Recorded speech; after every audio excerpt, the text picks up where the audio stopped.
شاہ عبد العزیز دباغ رحمۃ اللہ تعالی علیہ اپنے مریدوں سے فرمایا کرتے تھے کہ اگر تم پکے نمازی بن جاؤ نا، تہجد گزار ہو جاؤ، تو میرے پاس آنا جانا چھوڑ دینا۔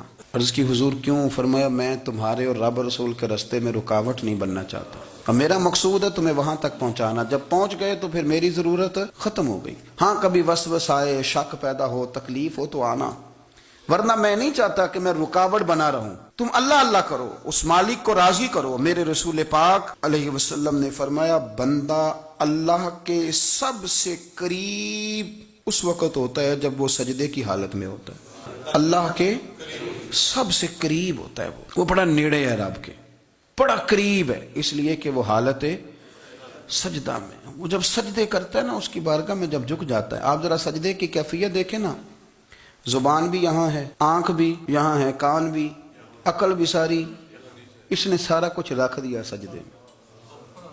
آپ وہ کبھی پیچھے جائیں تو دیہاتوں میں کہا جاتا تھا ناک سے نکیریں نکالو، بہت بڑی سزا ہوتی تھی نا، ناک سے نکیریں نکالو، بڑی سزا ہوتی تھی۔ تو اس نے کہا مالک مجھے کسی نے کہا نہیں، پر دیکھنا میں نے رکھ دی ساری عقل سجدے میں، اور رکھ کے کہا کیا؟ سبحان ربی یا اللہ، اللہ میں پست ہوں تو اعلیٰ ہے، اللہ تو میرا رب ہے اور تو سب سے اعلیٰ اتنا۔ اور فرمایا جب یہ اس کیفیت میں ہوتا ہے تو پھر یہ اپنے رب کے قریب ہوتا ہے۔ صلاح الدین ایوبی بزرگ سے ملاقات ہو گئی، بیت المقدس پر قبضہ تھا عیسائیوں کا، تو صلاح الدین بڑے پریشان تھے۔ بابا جی کہنے لگے پتر کیا ہوا؟ کہنے لگے حضور پتہ چلا ہے دشمن کے 2 بحری بیڑے اسلحہ لے کے آ رہے ہیں، مسلمان پہلے ہی کمزور ہیں، اور اب اگر 2 بحری بیڑے اور آ گئے تو حضور مسئلہ بن جائے گا۔ تو میں پریشان ہوں کہ کس طرح یہ کم مسئلے والی ہماری فوج ہے کیسے مقابلہ کرے گی۔ تو بابا جی کہنے لگے پتر اس طرح کرنا، آج رات تو بھی دعا کرنا اور میں بھی کروں گا۔